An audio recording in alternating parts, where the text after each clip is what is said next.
Alright guys, welcome back. We all remember when opposition storms the IEBC office there in Nairobi. I think we have had a very good engagement and very solid promise that they'll engage with us and they'll look at the issues, and we have told them we'll continue engaging as long as there's good faith. And we have asked them in the coming by-elections to address the issues of goonism and insecurity that was witnessed in the last by-elections. This will enable us to confirm that they have good faith. They have agreed that there were issues where goons took over polling stations, where cabinet secretaries took over polling stations and altered results. We have raised all those issues. But we'll see. With the coming by-elections, we'll be able to see whether there is demonstrable good faith. And if that happens, then we'll continue engaging. And the opposition, what they did, wakapeleka what we normally call malalamishi yao kwa the head or rather the chairperson of IEBC, Erastus Ethekon. But what followed, and now Wamalwa is revealing it, it's now what is shocking the entire nation. What is following up is that William Samoei Ruto, through Felix Kosgei, and he ensured that the IEBC was summoned.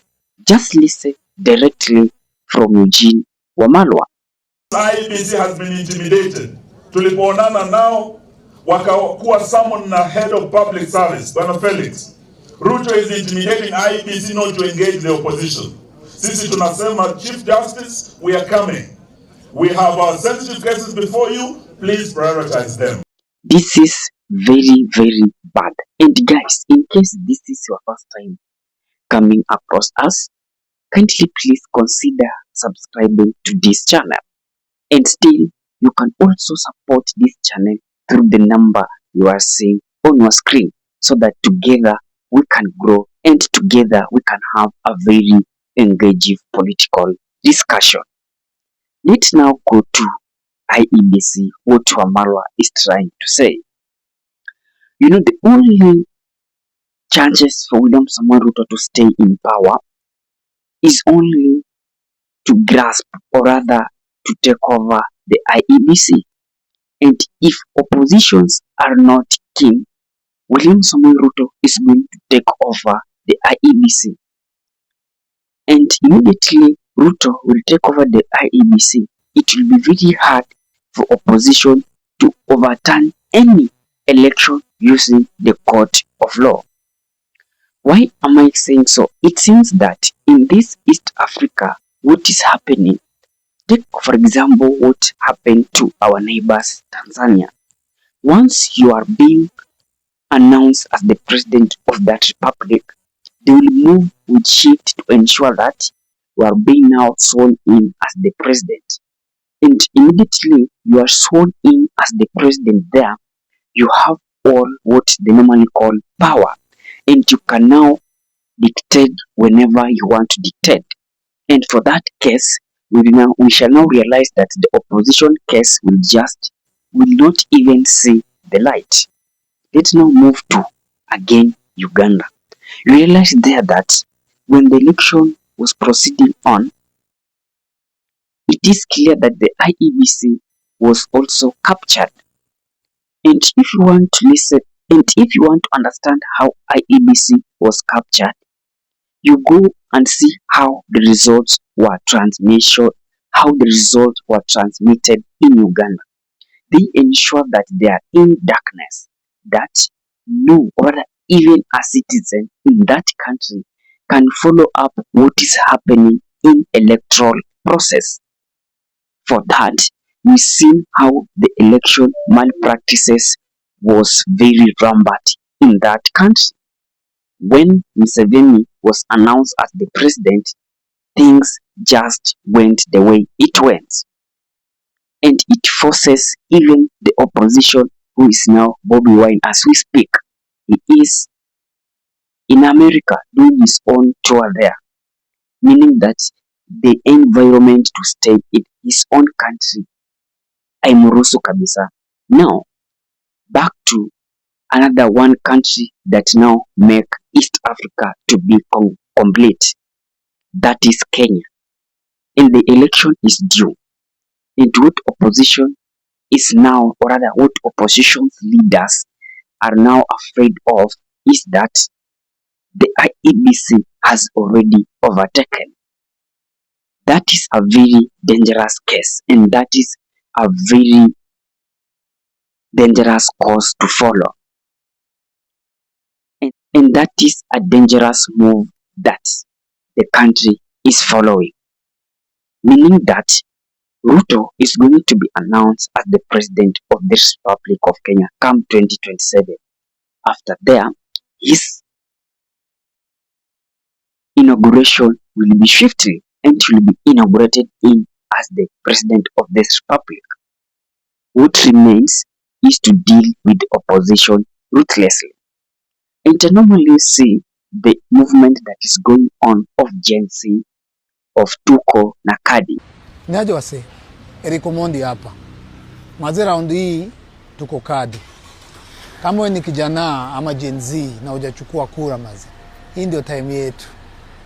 Juu tuko na the numbers to change this country. Tuko 70% of Kenyan voters. If every one of us akuwe Kadi, inamaanisha atakuwa na power ya kudecide the future ya hii country. Hii ni time ya generation yetu. Hao mabuda zetu, magrandfather zetu walifanya yao, Mungu awabariki. Time ni yako, time ni yangu. Hii 2027 chukua kura maze. Kuwa Kadi, niko Kadi. Wewe uko Kadi?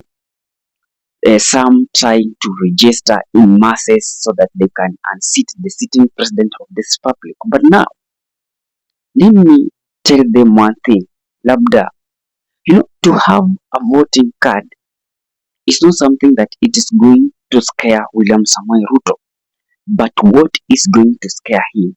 If you turn out in large number to ensure that tuko na kadi, that kadi movement, that almost every young people is now registering as a voter to make it count.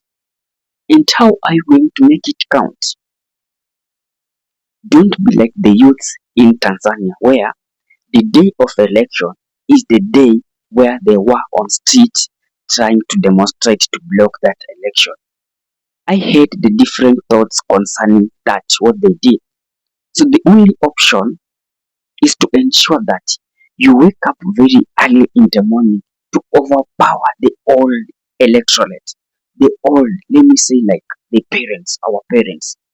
Kwa sababu those are the people that they can really waste the whole day to queue on a line to ensure that they vote for somebody whom they want. And according to the statistics that I have been doing, they are 100% plus one. They will vote in Ruto. For you to overturn that result is to wake up very early in the morning at the moment that hawa watu, let me say the sake of ushago, wakishatoka kwa mashamba now they're going to vote. Let them find that line ni mrefu sana with the young people paka waseme hii kura wacha turudi nyumbani tena tutakuja kupiga siku nyingine. That will be the only way tuko na kadi will work and defeat William Samoei Ruto out of office. But these things za kusema one term, you can easily be bought. Who doesn't have value? Kila mtu ako na value. Kuja hapa mkuu nataka pesa ngapi? Uka 100k shika. Start to sing kasongo. Automatically my tune will change. I will start to sing kasongo. So everybody has a value. So what you need to do, tama kando, then kasongo will be removed in office. What is your thought, guys? Drop it in the comment section as usual, and I'll be doing my best to read it and giving you a response. And with that, guys, peace and love. This is MKUU Politics. Bye bye. Let's meet in the next video, probably in the evening. Bye bye. Stay tuned, stay subscribed.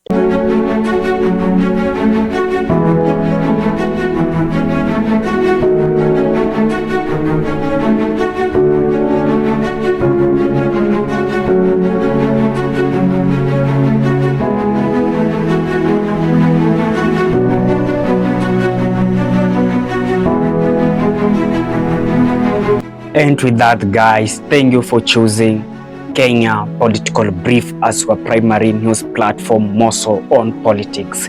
Kindly please share this video to a friend.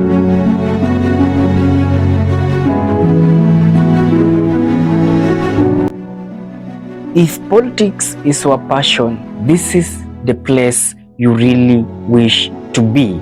Kindly subscribe. Bye bye.